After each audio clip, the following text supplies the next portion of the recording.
moderador de nuestro foro Curules en Paz, el doctor Felipe Solarte Maya. Buenos días, en nombre del Tribunal Administrativo de Cundinamarca y especialmente de la sección primera del Tribunal Administrativo de Cundinamarca, quiero agradecer a todos los concurrentes al haber venido a este foro de rendición de cuentas por parte del Tribunal Administrativo de Cundinamarca. El concepto de rendición de cuentas no es simplemente un tema que se hubiese inventado el Tribunal Administrativo de Cundinamarca, sino que se trata precisamente del cumplimiento de una misión y de un deber de carácter legal. Si bien es cierto, el concepto de rendición de cuentas se pudiese hacer referencia a temas puntuales de carácter económico, es lo cierto que la rama judicial desde hace muchísimos años, a través de un programa de transparencia, ha logrado precisamente determinar e invitar a los tribunales administrativos y a los señores jueces de la República a presentarse ante la comunidad con el propósito de determinar y demostrar la forma como se ha venido desarrollando su actividad en cada uno de los años inmediatamente anteriores. En este caso, el Tribunal Administrativo de Cundinamarca, precisamente en cumplimiento de decisiones proferidas por el Honorable Consejo de Estado, ha convocado a la Comisión de Cuentas del Tribunal Administrativo de Cundinamarca con el propósito de organizar este encuentro de rendición de cuentas del Tribunal Administrativo de Cundinamarca y de los señores jueces administrativos del Distrito Judicial de Cundinamarca y de Amazonas en este proceso de rendición de cuentas. Ya hemos visto cómo nuestro presidente ha demostrado que efectivamente el Tribunal Administrativo de Cundinamarca ha ejercido durante el año 2020 una actividad absolutamente inusual, la administración de justicia virtual. Noten ustedes que ha sido un clamor de la comunidad y de los diversos institutos de carácter académico destinados precisamente a garantizar el estudio para garantizar una pronta y adecuada prestación del servicio de administración de justicia, que prácticamente todo el mundo nos quería meter al desarrollo de procesos de carácter electrónico. Y nosotros mirábamos cómo las experiencias que existían en la administración de justicia de manera específica en materia de celebración de contratos estatales, en donde ya este tema de formación de los procesos de la contratación pública está contenida desde el año de 1992 en la ley, determinándose efectivamente el concepto de contratación electrónica para entender en ella todo el conjunto de la actuación administrativa destinada a la formación de los contratos estatales, pues lo asumíamos como impensable o como poco probable en la implementación de un servicio tan esencial de la administración de justicia, en donde la presencia del juez, la presencia física del juez, la toga que se nos impuso como consecuencia de la transformación del sistema judicial colombiano, y ponerse de frente precisamente ante el gobernado quien pide el servicio de administración de justicia resultaba absolutamente esencial. ¿Y qué aconteció? Una pandemia, un virus, un coronavirus nos cambió el mundo, y ese cambio del mundo pues de todas maneras impuso que precisamente este anhelado proceso electrónico se impusiera finalmente en el Estado colombiano, y por eso nosotros desde el propio cierre, desde la propia decisión de cerrar los despachos judiciales en la atención al público, impuso que efectivamente todos los jueces del país, el Tribunal Administrativo de Cundinamarca, sus jueces del Distrito Judicial de Cundinamarca y del Amazonas, se hubiesen puesto a la tarea de garantizar que efectivamente ese servicio de administración de justicia no se suspenda un solo día. La administración de justicia nunca ha cerrado sus servicios, al igual que los servicios de salud en el país jamás cerró sus puertas.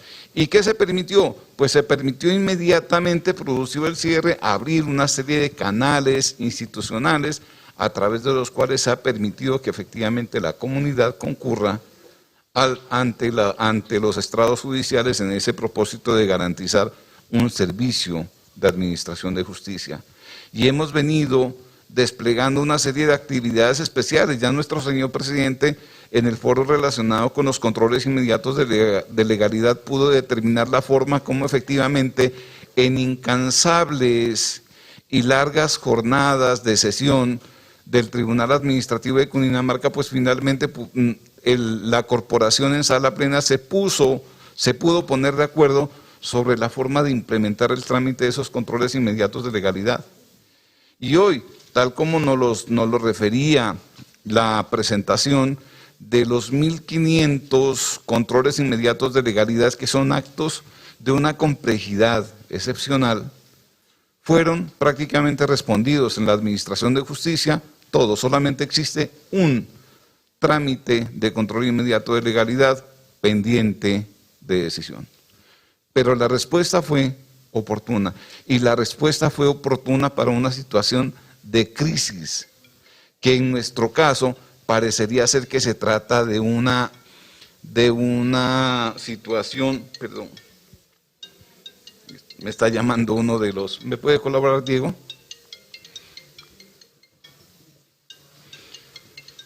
Uno de nuestros panelistas.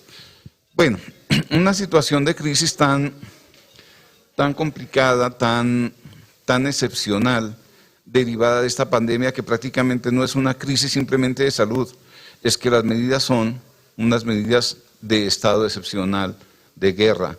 ¿Quién es nuestro enemigo? Un enemigo invisible, un coronavirus que nos está matando día a día. Realmente, mire, son escalofriantes los datos de las autoridades de salud en la que nos indican que efectivamente por lo menos se acercarán a los 700 muertos diarios, porque es que la tendencia no es a bajar sino a subir. Y las causales, no es la oportunidad para determinarlas, pero la real causal es que efectivamente el virus se está propagando, que el sistema de salud está colapsado y que efectivamente ese tema no ha sido superado en el país. Sin embargo, reitero, nuestro servicio de administración de justicia no se ha suspendido un solo día. Para esta rendición de cuentas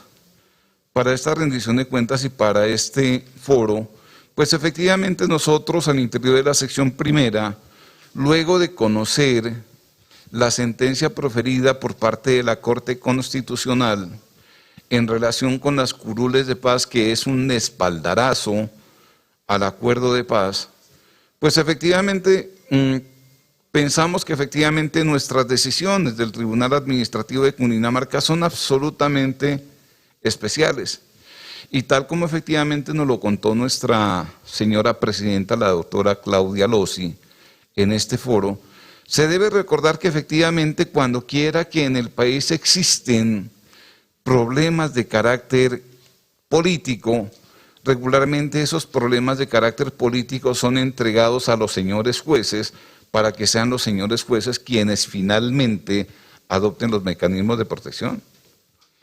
Ya nuestra compañera, la doctora Edith Alarcón, nos hizo una gran rememoración de lo que efectivamente fue lo que efectivamente sucedió en el país, la rebelión de las canas.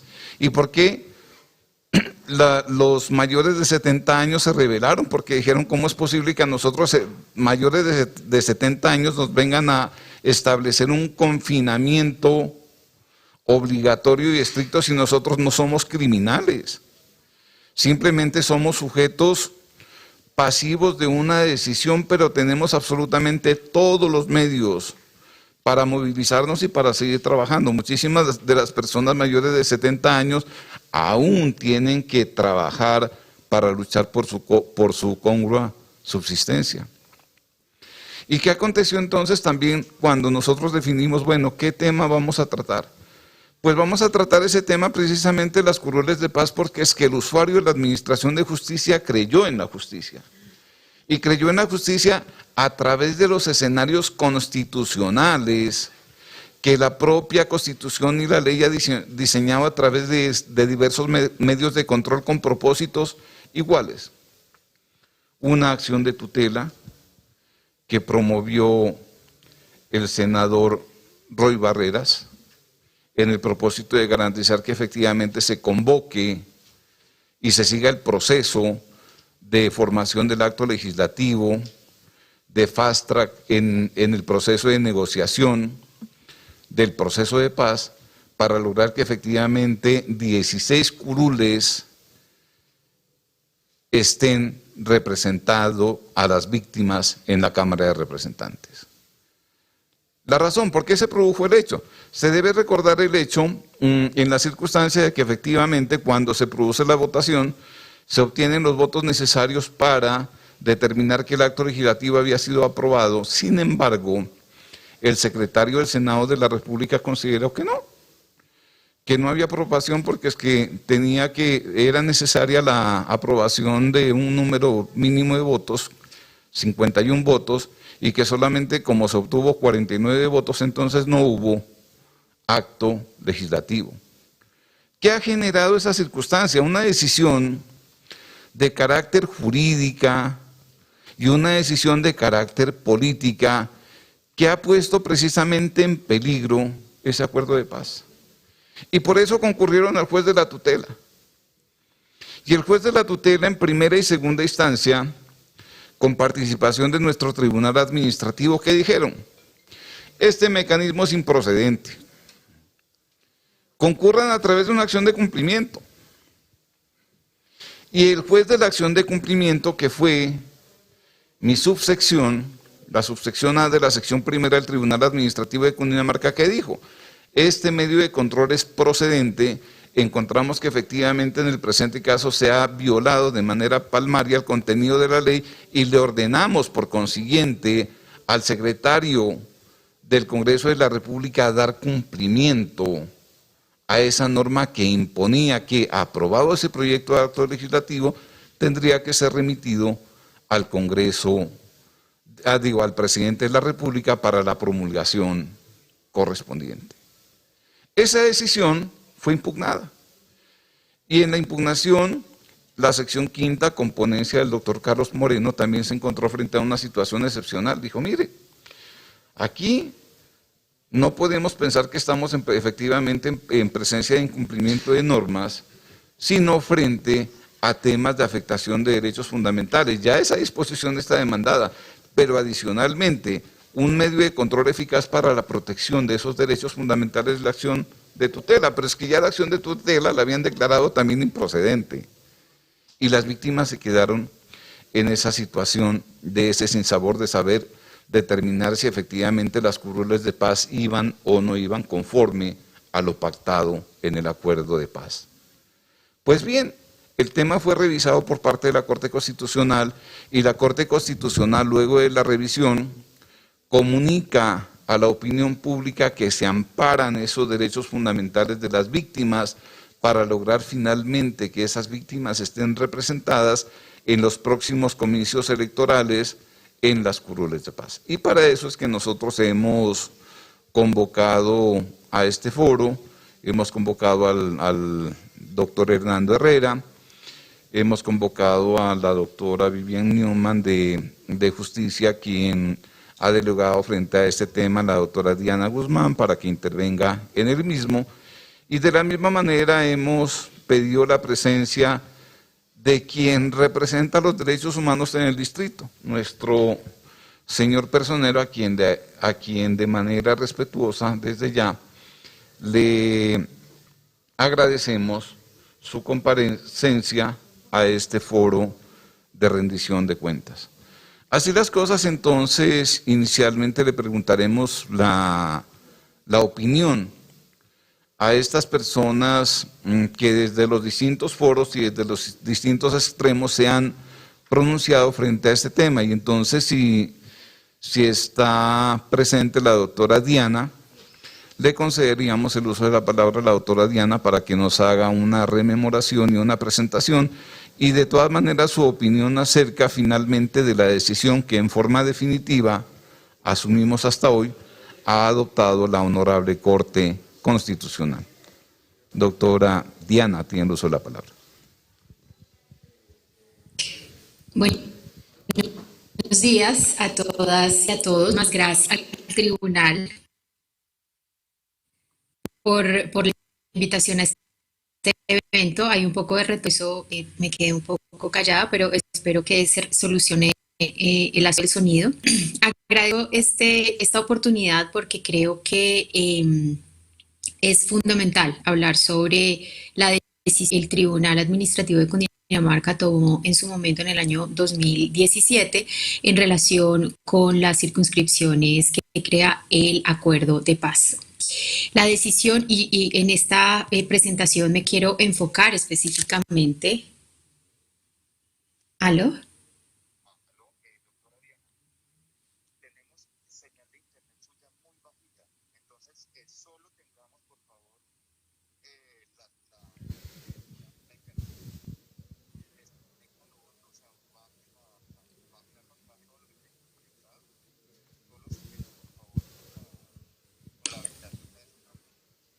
Perdón, es que me están llamando del tribunal, que no me escuchen. Bueno, espero que funcione. Bueno, lo que estaba diciendo es que me voy a referir en esta intervención a la decisión del tribunal que se tomó en el año 2017. Esta sentencia, como muchos de ustedes recordarán, fue muy criticada en su momento, tanto por razones procedimentales como por razones sustantivas. En el fondo, quienes criticaron esta decisión consideraban que la sentencia representaba incluso una ruptura del Estado de Derecho y una intromisión judicial a la separación de poderes. Consideraban que definitivamente un juez, en este caso el tribunal, no tendría la competencia y no debería tener la competencia para ordenar al Congreso que remitiera el acto legislativo para ser promulgado por el presidente. En mi concepto, sin embargo, esta decisión se tomó en desarrollo del Estado de Derecho y de la democracia, pues en el fondo lo que hacía era evitar una omisión inconstitucional, abiertamente inconstitucional en mi concepto, del presidente del Senado, que desconocía la voluntad del propio Senado, que había en efecto aprobado la reforma constitucional de las circunscripciones para las víctimas. La sentencia es, a mi modo de ver, jurídicamente sólida frente a un tema que es jurídica y políticamente muy compleja. De hecho, creo el mayor problema de la sentencia era justamente el debate político en el cual se insertó finalmente esta decisión. La solidez jurídica de la sentencia viene al menos de tres elementos o de tres características de esta sentencia.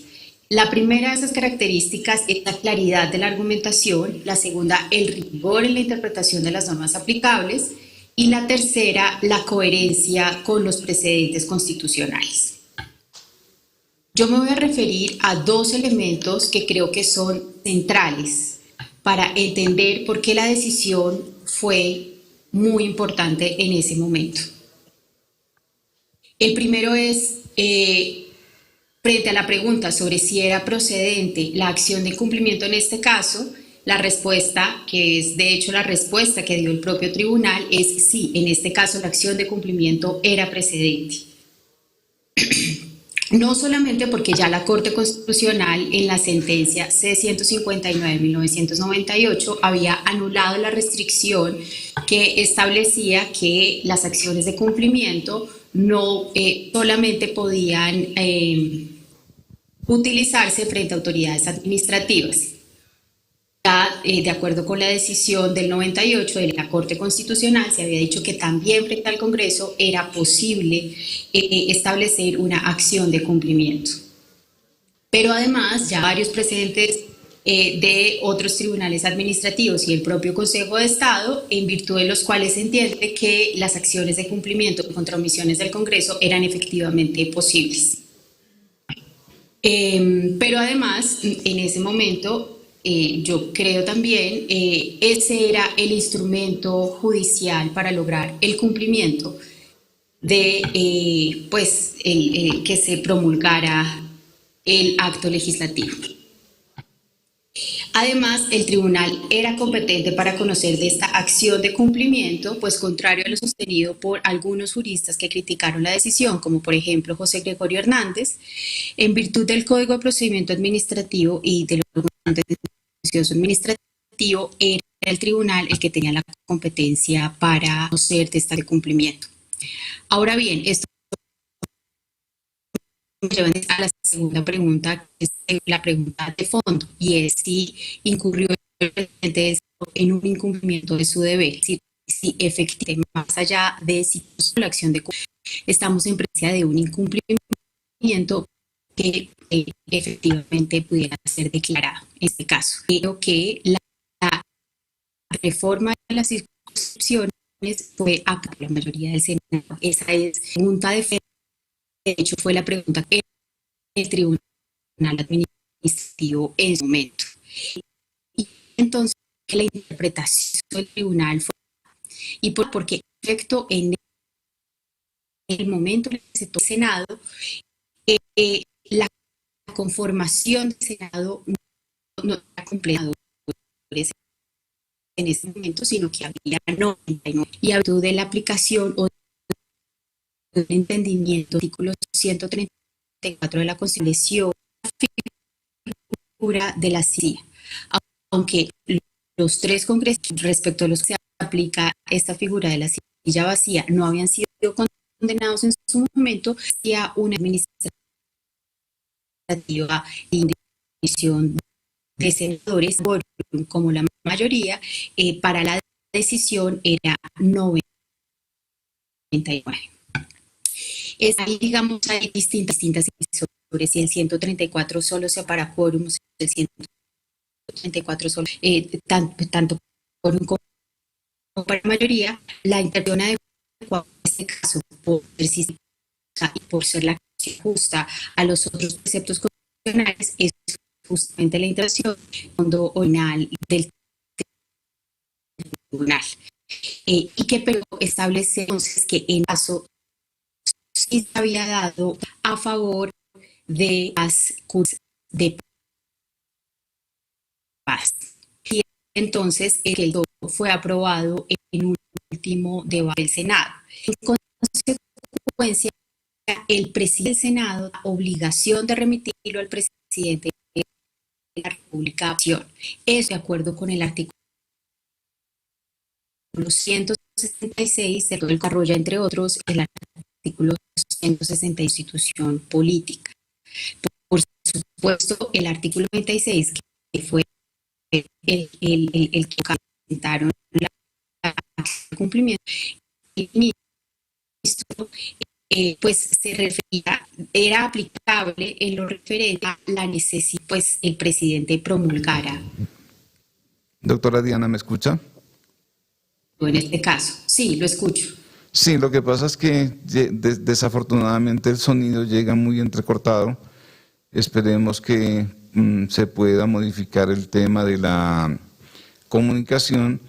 Mientras tanto, le vamos a conceder el uso de la palabra al doctor Hernando Herrera para que, de todas maneras, agradecerle su presencia virtual en este foro y también preguntarle su opinión acerca de la forma como el Tribunal Administrativo de Cundinamarca abordó el tema de conformación de la Circunscripción Especial para la Paz, que hoy, de acuerdo con la tesis adoptada por parte de la Corte Constitucional, pues se legitima y se ha ordenado a la organización electoral la modificación del calendario electoral para posibilitar nuevamente la conformación y la elección en los próximos 2 periodos constitucionales de las 16 curules de paz en la Cámara de Representantes. Doctor Hernando Herrera, buenos días. Muchísimas gracias por su participación. Le concedemos el uso de la palabra. Bueno, volvemos con la doctora Diana. Doctora Diana, ¿puede intentar de pronto? Nada. ¿Me escuchan? Sí, siga, doctora Diana. Bueno, ahí necesito ayuda para saber si tengo que volver a empezar o arranco desde donde había quedado. No, continúe por favor la exposición. Bueno, yo estaba llegando ya al final. Básicamente lo que estaba diciendo es, retomando la idea, voy a cerrarla. En este caso, sí se configuró un incumplimiento por parte del presidente del Senado, en ese caso, porque una interpretación adecuada de cuál era la mayoría necesaria para poder establecer que se aprobó el acto legislativo correspondiente es de hecho la interpretación que hizo el tribunal, y es que en efecto se dio la mayoría en ese caso en virtud de la aplicación del artículo 134, pero además que sí existía la obligación de remitir ese acto legislativo para que el presidente promulgara pues el acto correspondiente. En consecuencia, entonces, el presidente del Senado, al no remitirlo al presidente de la República para su promulgación, se estaba negando a cumplir con su deber, incluso después de que el ministro del Interior se lo solicitó. Esto lo puso entonces en una situación de renuencia que hace que fuese en ese caso procedente la acción de cumplimiento justamente a la autoridad que se negaba a cumplir con el mandato, a que cumpliera con la ley. Ahora bien, esto entonces me permite cerrar esta parte de la presentación en la que quería enfatizar por qué la decisión del 2017 fue una decisión jurídicamente sólida. Y ahora, para finalizar mi intervención, lo que quisiera es referirme a, más allá de que tan sólida fue la decisión desde el punto de vista jurídico, en un tema políticamente tan divisivo como el tema de las curules de paz, lo que quisiera es resaltar por qué tenía, en todo caso, más allá de las bondades jurídicas que acabo de resaltar, una buena orientación política. Y es que yo sí creo que la reforma, que este acto legislativo no estaba destinado a favorecer a las FARC, estaba destinado a permitir que efectivamente las poblaciones y los territorios más afectados por la violencia durante el conflicto armado efectivamente tener una mejor representación. A lo que le apostaba era a que tanto las víctimas como los territorios particularmente victimizados durante el conflicto armado, que han vivido, además de la violencia política, niveles amplísimos de exclusión social y económica, pudieran tener durante un periodo corto, porque eso es clave reconocerlo en esta apuesta del proceso de paz y del acuerdo específicamente, que luego se vio recogido en este acto legislativo, y es que las curules tenían como campo, un periodo muy corto de acción, que permitiera a partir de eso un mecanismo especial de representación, que además fomentaba la representación territorial, que en este momento no se tiene en el país y que habría sido fundamental como parte, como un engranaje fundamental, como un engranaje clave del acuerdo de paz, para hacer efectivamente más incluyente y más participativa nuestra democracia. Por eso creo entonces que tenía además una buena orientación. Yo lo que espero es que con la decisión de la Corte, que esperamos conocer plenamente en los próximos días, más allá del comunicado que conocemos, pues se permita efectivamente avanzar en la concreción de esta figura que es importante para la democracia, pero que sobre todo es importante para las víctimas y para los territorios más afectados por el conflicto. Sería desastroso, yo creo, para el acuerdo, pero sobre todo en este contexto de amplias movilizaciones sociales en las que hay un reclamo importante desde los territorios para que haya una mayor inclusión de distintas regiones en la democracia colombiana y para que efectivamente se profundice la democracia local, efectivamente podamos avanzar hacia la realización efectiva de lo que querían estas curules y por supuesto de lo que quería el acto legislativo, que finalmente por ahora no se ha convertido en una realidad jurídica y política. Muchas gracias. Le concedemos entonces ahora el uso de la palabra al doctor Hernando Herrera para que por favor nos emita su opinión acerca de la decisión de la Corte Constitucional y la forma como el tribunal abordó ese tema en el año 2017. Doctor Hernando, qué gusto saludarlo. Muchas gracias, doctor Felipe. Les agradezco esa amabilidad en cuanto a esta muy diferente invitación para divertir en punto y hora tan importante con relación a esta temática que se viene aquí abordando. Quiero agradecer de manera especial esta amable invitación cursada por el doctor Solarte, por la doctora Lozzi y de igual forma también por todos los integrantes del Honorable Tribunal Administrativo. Es para nosotros siempre motivo de altísima deferencia de Corporación Excelencia en la Justicia estar al pendiente de todas estas circunstancias y sobre todo en variable tan importante para el ciudadano como es las oportunas rendiciones de cuenta. Este elemento además es primigenio en instituciones contenciosas como lo ha venido haciendo en los últimos años de manera eficiente el Consejo de Estado y como también ciertamente a la par lo hace el Tribunal Administrativo de Cundinamarca. Desde esa perspectiva yo celebro que de cara al ciudadano se presenten estos balances de gestión que hablan bien precisamente de un sector judicial comprometido con su función primordial. Esto es rendir y hacer balance de su gestión en un periodo determinado como acontece precisamente a esta específica circunstancia. Es por ello una buena práctica que nosotros replicamos y que desde la Corporación Excelencia en la Justicia, como voceros de la sociedad civil en estas temáticas, sin duda alguna valoramos, replicamos y además nos parece buen ejemplo para que los otros órganos del poder público en general así lo realicen. Pasando al tema y saludando también de manera especial a las otras personas que concurren a este panel, en particular al personero de Bogotá y por supuesto en lo que hace las directivas de justicia, quisiera pasar a ahondar en punto tan sustancial como el que aquí se viene tocando, y es precisamente el de las decisiones judiciales concernientes a la creación o instauración de lo que se ha denominado las curules para las víctimas. La Corporación Excelencia en la Justicia no hace análisis políticos, en eso nosotros nos distanciamos de otras organizaciones que a veces juzgan con criterio y con lente y óptica distinta el buen quehacer judicial. Está por el pendiente lo que es el análisis y la reflexión jurídica sobre esa buena cotidianidad, para efectos de valorarla, para efectos seguramente, como no, también de respetarla, y para efectos de hacer análisis por siempre respetuosos de esas reflexiones llevadas a cabo mediante providencias judiciales. Entendemos, y ese es un principio fundamental de toda la democracia, que los fallos judiciales hay que respetarlos.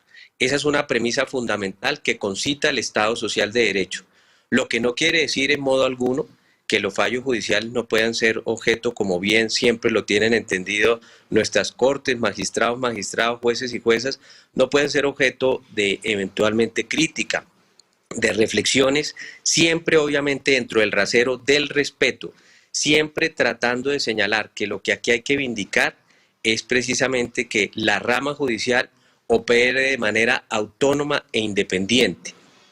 Por eso, y no me canso de decirlo, la Corporación Excelencia en la Justicia estará siempre al pendiente y censurando aquellas otras postulados jurídicos que, por ejemplo, presentan disminuciones a esa gran valía que tiene la rama judicial, y por qué no decirlo también, como aprovecho en distintos foros para surtirlo, estar en desacuerdo de propuestas como cortes únicas.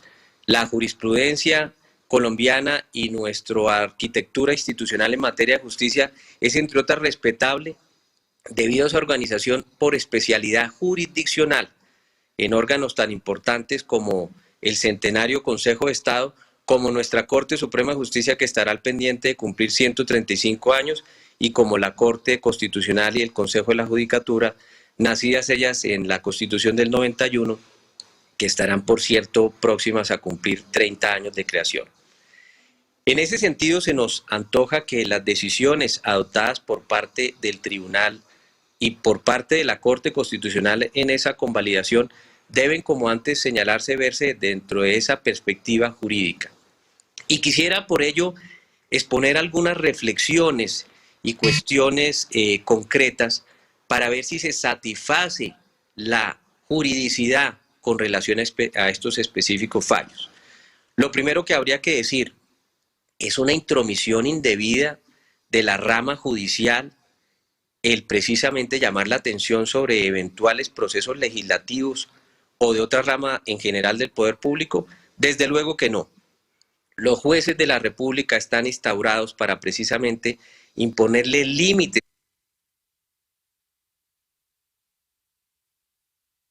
que garantiza ese equilibrio institucional, que le hace contrapeso. Señalar también de manera preclara que no hay acto que pueda escapar al control judicial. Cualquier otra consideración es, por así decirlo, generadora o de anarquía institucional o de inmunidad institucional. Por ende, encontramos dentro de esa primera reflexión que tenía competencia sin duda alguna tanto el Tribunal como el Consejo de Estado como la Corte Constitucional en su fase de revisión, con miras a examinar este acto como lo hubiera sido en materia de competencia y de potestad institucional frente a cualquier otra circunstancia. Entrado eso, las críticas que se pueden hacer con relación a si la justicia está llamada o no a velar y a ser garante no solamente del orden jurídico, sino también de los derechos de los asociados, son materia prima creadora de la democracia. Y en ese sentido, entrar a atribuirle consideraciones ellas distintas a los fallos judiciales proferidos en esta escena, son por lo menos desconsideradas y desatiendan ese principio fundamental que hace cuño a toda democracia. Segunda reflexión que vale la pena establecer a ese específico aspecto. Las corporaciones judiciales, colegiadas o individuales, están llamadas a atender de manera eficiente la reclamación vía acción cualquiera que ella se curse por parte de cualquier ciudadano, independientemente de su calidad de servidor público o no. Desde luego también que sí. La justicia no está vedada, ni es un escenario que concierne a un privilegio en materia social o ciudadana, ni excluye el ejercicio para que por medio de esa vía específicamente cualquier persona que considere que se alteren derechos de diferente naturaleza, individuales, colectivos, particulares o generales, pueda accionar el sistema judicial para hacer valer precisamente esa prerrogativa del bien entendido orden jurídico social. En ese sentido también acertó el tribunal a la hora y en la medida de admitir la acción de tutela con independencia de la calidad del sujeto accionante, punto que también nos parece relevante o relevantísimo, si así se quisiera decir. Tercer elemento, en lo que hace específicamente de la discusión de fondo.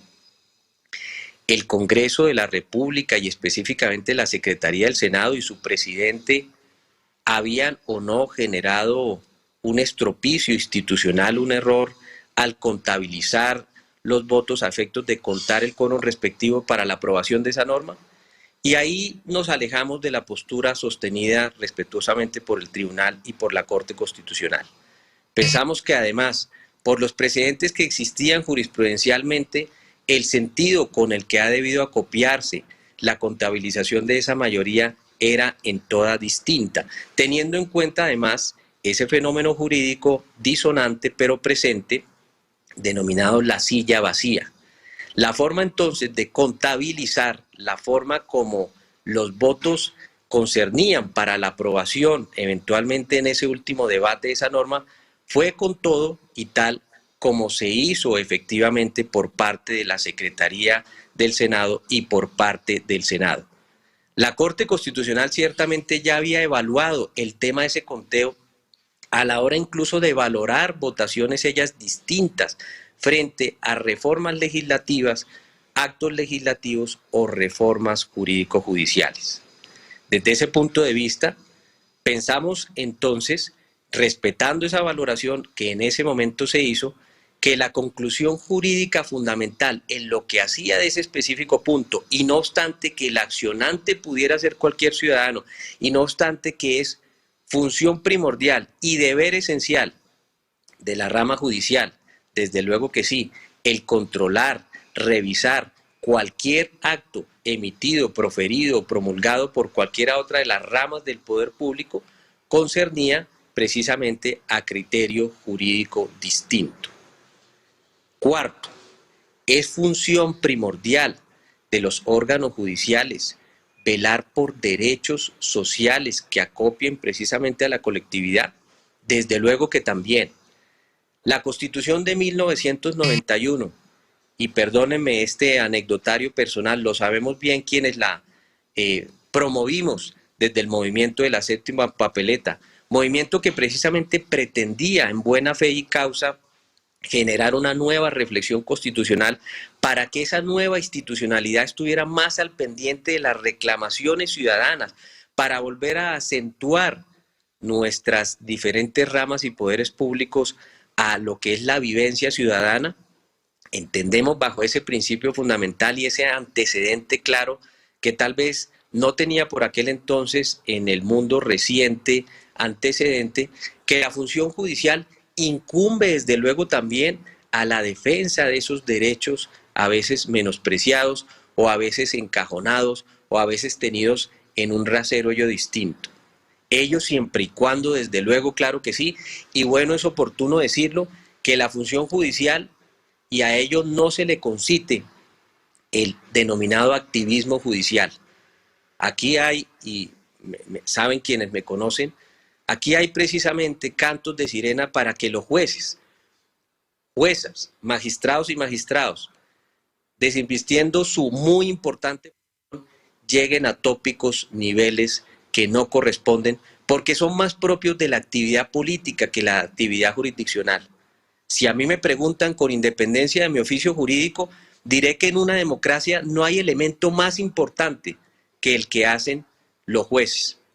No hay función más importante que la que remarca la rama judicial, porque sirve como coto, como obstáculo, como impedimento para los abusos del poder, pero también porque está llamada, claro que sí, a defender y a encauzar esos derechos ciudadanos, pero sin que se llame, como muy seriamente lo hace el Tribunal Administrativo, a esos cánticos de sirena, a veces realizados por columnistas, organizaciones, que lo que hacen es que quieren concernir que ese ejercicio juicioso de la rama judicial pase a ser un ejercicio de activismo. No lo he hecho, no lo ha hecho en este caso, además lo digo así, el Tribunal Administrativo. Este tribunal es referente fundamental a nivel jurisprudencial. Es un ente serio, reposado, que además ha tenido la capacidad de llamar la atención sobre diferentes tópicos esenciales en cuanto a sobre todo los derechos colectivos se refiere. Y este evento que estamos hoy comentando debe verse bajo ese aspecto y bajo esa arista fundamental. Quiere yo decir, el ejercicio que ha concretado. Un minutico para que concluya. Claro que sí. Perfecto. El ejercicio que ha concretado por medio de esta instancia y la acción de cumplimiento de tutela que conoció a ese respecto el tribunal tiene precisamente el cariz de un ejercicio serio, de un ejercicio mesurado, que no de la invitación de ser defendido por eventos y fisionomía que no corresponde a lo que es la seriedad de este muy importante tribunal y quienes a ese específico aspecto así lo concitan. Dicho lo anterior, y en este tiempo que desde luego es fundamental y es breve como debe ser para darle paso a los otros eventos, le agradezco nuevamente esta amable invitación concerniendo a reflexiones sobre este acto y por supuesto también a lo que es la función tan importante e histórica que cumple nuestro Tribunal Administrativo de Cundinamarca. Muchas gracias nuevamente, doctor Felipe, por esta muy amable y deferente invitación. A continuación, entonces, le concedemos el uso de la palabra al señor personero distrital, el doctor Julián Pinilla, en tanto que, de acuerdo con su función constitucional, es precisamente el de procurar el respeto y protección no solamente de los derechos humanos, sino adicionalmente de la promoción y protección de los derechos de las víctimas. Quisiéramos conocer su opinión frente a este tema que aún no ha sido de todas maneras concluido, se mantiene en discusión. Escuchamos la posición de justicia en el sentido de convalidar la forma como interpretó el tribunal la forma como debía contabilizarse el quórum para determinar si el acto legislativo fue aprobado o no. Miramos una opinión contraria, totalmente válida, debidamente argumentada desde el punto de vista jurídico de la Corporación de Excelencia para la Administración de Justicia, formulada por el doctor Hernando Herrera. Ahora sí, pensando desde el punto de vista de las víctimas, quienes reclaman una representación real en el Congreso de la República, le concedemos el uso de la palabra al doctor Julián. Muchas gracias por su presencia en este foro. Muchas gracias, doctor Felipe Solarte. Cordial saludo a los honorables consejeros de Estado, a los demás magistrados del Tribunal Administrativo de Cundinamarca, señor presidente, al doctor Ortegón, a las juezas y jueces de Cundinamarca, Bogotá y Amazonas, así como a mis compañeros de panel, a la doctora Diana Guzmán, directora de Justicia, y al doctor Hernando Herrera Mercado, director ejecutivo de la Corporación Excelencia de la Justicia. Como personero distrital, pues para mí es muy grato estar en este escenario, en el sentido de la garantía de los derechos fundamentales de las personas, pero también por el respeto que se debe tener con cada una de las decisiones judiciales. En ese sentido, más allá de una opinión que se pueda llegar a tener frente a las decisiones del Tribunal Administrativo de Cundinamarca y las decisiones de la Corte Constitucional, quiero resaltar de primera mano el ejercicio juicioso, objetivo y autónomo que ejerce la jurisdicción de lo contencioso administrativo en Cundinamarca y en el Amazonas. Esto con miras a determinar que frente a las facultades con las que le otorga la Constitución a los distintos jueces, tenemos que en el marco de estas dos acciones, como tipos de acción constitucional y acción de cumplimiento, como acciones constitucionales le corresponde al juez, como un juez difuso de constitucionalidad, entrar a determinar si en estos escenarios puede haber una afectación a la Constitución o puede, de otra parte, existir afectaciones a derechos fundamentales de parte de la población colombiana. Una vez pues conocido el fallo de la Corte Constitucional bajo las reglas que ya ampliamente han analizado los magistrados del Tribunal Administrativo de Cundinamarca, para la Personería de Bogotá la gran preocupación que surge en el tema son los retos que se pueden entrar a presentar frente a las víctimas en el Distrito Capital.